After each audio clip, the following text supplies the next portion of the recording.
name is Aleman, And my name is Askew. and we represent the respondent, the Montana Department of Revenue, in today's case.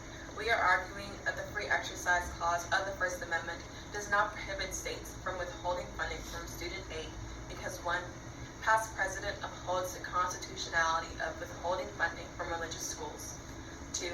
The history of the Free Exercise Clause shows that there is no violation of the petitioner's freedom of religion. And 3. The No Aid Clause is constitutional. First, when looking at the past precedent and constitutions, the refusal of funding religious schools is constitutional. Article 5, Section 11.5 of the Montana Constitution states that the multiple provisions within the 1972 Constitution reflect the overarching principle that public funds should be spent only on public programs within the control of the state. For example, the Constitution's legislative article prohibits any appropriation or benevolent purposes to any private individual, private association, or private corporation not under the control of the state. Employment Division, Department of Human Resources of Oregon, B. Smith held that when addressing the constitutional protections for the free exercise of religion, we can establish the general proposition of a law that is neutral and of general applicability need not be justified by a compelling governmental interest, even if the law has the incidental effect of burdening a particular religious practice. Jurists ranging from Justice Brenneman to Justice Sutton, along with constitutional scholars throughout the decades, have recognized the vital importance of state constitutions, protecting individual liberties, recognizing fundamental rights not explicit in the federal constitution, and allowing the state's citizenry to fine-tune the limits of governmental authority and the extent of governmental obligations state by state. Were the Montana Supreme Court's remedy to achieve what Montana's Constitution demands, which includes the striking down of the entire tax credit scheme and thereby treating religious schools in the same way as all other private schools, preserves Montana's constitutional promise of channeling public funds to public schools, while avoiding any hints of discrimination between religious and other private schools.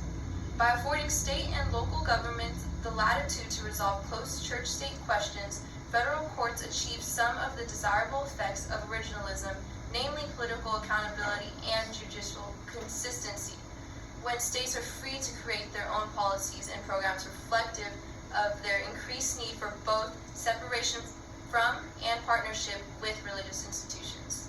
Refusing states this latitude on borderline church-state issues would collapse the play in the joints between the religion clauses this court has wisely repeatedly recognized in Locke v. Davie. Montana's Constitution reflects the state's interest in respecting the distinctive nature of religious education, avoiding interference in religious schools, and protecting its state funding resources for public education. It ensures public accountability for education and avoids entanglement with religion. The state's treatment of religion reflects the kind of symmetry long associated with protections for religious liberty. It protects against government involvement in religious institutions. Brown v. Board of Education states the federal constitution makes no reference to schools or education, leaving to the states the establishment of the public education system, its financing, and the contours of the right to a quality public education.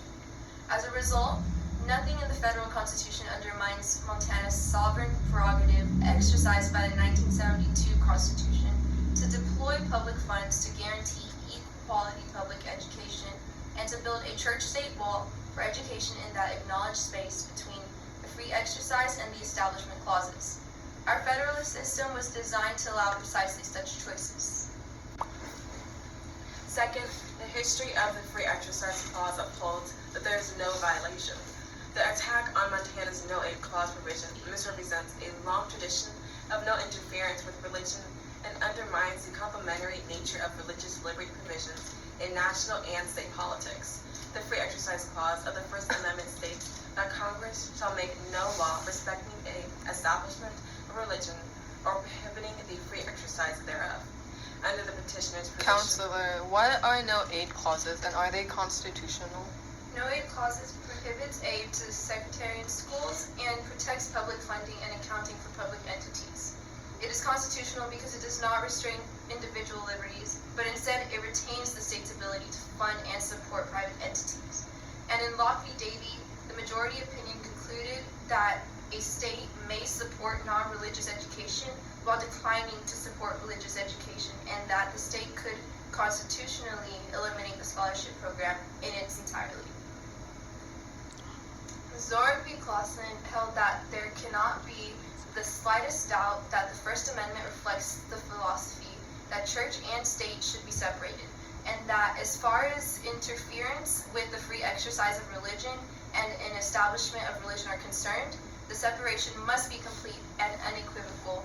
The First Amendment, within the scope of its coverage, permits no exception. However, the First Amendment does not say that in every and all respects there shall be a separation of church and state. James Madison, in his Memorial and Remonstrance Against Religious Assessments, warned that a prudent jealousy for religious freedoms required that they never become entangled in precedents. He strongly believed that convictions are reflected in the first clause of the First Amendment of the Bill of Rights.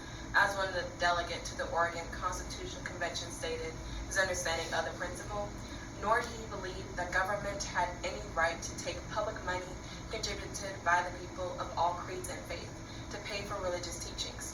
It was a violent stretch of power and an unauthorized one. A man in this country had the right to be a Methodist, Baptist, Roman Catholic, or whatever else he chose, but no government had the moral right to tax all of these creeds and classes to inculcate directly or indirectly the tenets of any of them. Cantwell v. Connecticut held that interrelationship of the Establishment Clause and the Free Exercise Clause as a double aspect. On one hand, it forestalls compulsion by law of the acceptable of any creed or the practice of any form of worship. The freedom of conscience and the freedom to adhere to such religious organizations as the individual may choose cannot be restricted by law.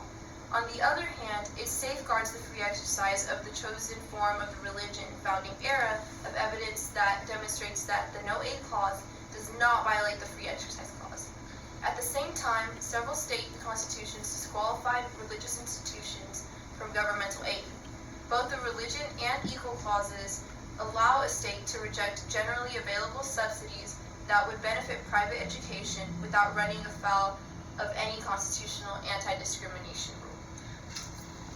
Locke v. Davie held that even when a state decides not to fund religious organizations out of adherence to traditional American commitments to religious liberty, including the prohibitions to aid to religious education, the Free Exercise Clause did not condemn it as hostility towards religion. And unlike in Locke, the scholarship program did not fail because of who the petitioners were, but because of what the petitioners proposed to do: use the funding provided by the scholarship program to provide the children a religious education.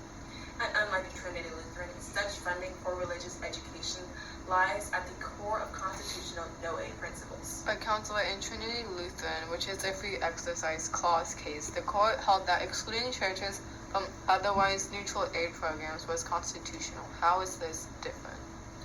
In Trinity Lutheran, a state was using the religious status of various people or entities to limit access to an unrelated public benefit to completely secular public benefit. In today's case, the state is simply trying to make sure that the religious education is not subsidized, and the state isn't making religious institutions choose between the practice of their religion and their scholarships. Therefore, this coercion aspect of Trinity Lutheran, which was crucial in that court's decision, is absent here. And all 9 justices and Locke also would have supported the Supreme Court of Montana's position. The majority opinion concluded that a state may support non-religious education, but declining to support religious education, and the dissent would have also acknowledged that the state could constitutionally eliminate the scholarship program in its entirety. In addition to the history of the not funding religious schools and the history of the Free Exercise Clause, uphold that striking down the entire scholarship program is constitutional. The No Aid Clause of Montana's Constitution does not violate the Free Exercise Clause of the First Amendment. Article 10, Section 6 of the Montana Constitution provides the legislature, school districts, and public corporations shall make any direct or indirect appropriation or payment from any public fund or any grant of lands or other property for any sectarian purpose or to aid any church, school, or other literary or scientific institution controlled in whole or in part by any church, sect, or denomination. The Montana Constitution states that the constitutional provision, the No Aid Clause, prohibits aid to sectarian schools. It protects public funding and accounting for public entities. It recognizes the distinctiveness of religious institutions and guards against state interference in religious practice. The No Aid Clause was proposed as part of a constitution that contained a firm commitment to protecting public funds for public uses, along with bold promises of educational equality. The driving force behind the convention's adoption of some form of No Aid Clause was thus not religious animus, but strong support for the state's guarantee of public education. And unlike in Trinity Lutheran, where the court held that when a church was barred from receiving a generally available benefit, it was penalized for being a church in violation of the Free Exercise Clause. But because the Montana Supreme Court has invalidated the statute as to both religious schools and non-religious schools, it is ensured that there would be no indirect coercion or penalties, and therefore there is no prohibition. And as held in Town of Greece v. Galloway, it would be particularly incongruous to suggest that a Free Exercise Clause invalidates a state constitutional no-aid clause when one original purpose of the simultaneously enacted Establishment Clause was to protect the variety of church-state arrangements that consisted at the founding, including both state establishments and state disestablishments, from federal interference. Rather than restraining individual liberty, the No-Aid Clause restrains the government by barring state aid to religious schools. The current No Aid Clause was enacted in the Constitutional Convention of 1972. The delegates' debates show that they enacted the No Aid Clause in order to protect religious liberty. The delegates believed that the No Aid Clause would prevent the government from gaining undue influence over religious schools, preserving funding for public schools, and protect the rights of taxpayers with religious objections to state aid. The Montana Supreme Court decisions protect religious freedom. The court enforced the No Aid Clause as written, fulfilling the delegates' goal of protecting religious liberty by creating a structural barrier between religious schools and government. By striking down the statute in its entirety, it also ensured that no one is penalized for exercising their faith. The provision regarding elsewhere in the 1972 Montana Constitution confirmed that No Aid Clause was motivated by concern for preserving public funds for public schools and avoiding government supervision of religion, not anti-religious bias.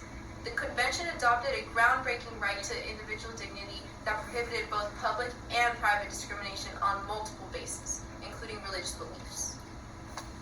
The Free Exercise Clause of the First Amendment does not prohibit states from withholding funding from student aid programs because, based on past precedent, the refusal to fund religious sanctions is constitutional, and as found in Employment Department of Human Resources of Oregon v. Smith, the general proposition of this law that is neutral and of general applicability need not be justified by a compelling governmental interest, even if the law has the incidental effect of burdening a particular religious practice. And in James Madison's memorial, he states the history of the Free Exercise Clause also upholds that there is no violation because the original meaning of prohibition on free exercise would not have encompassed the state constitutional meaning of prohibition on government aid to religious institutions. And lastly, the No Aid Clause does not violate the Free Exercise Clause because it protects public funding and accounting for public entities. It is for these reasons we pray that the court will in favor of the respondent, Montana Department of Revenue, and uphold the lower court ruling.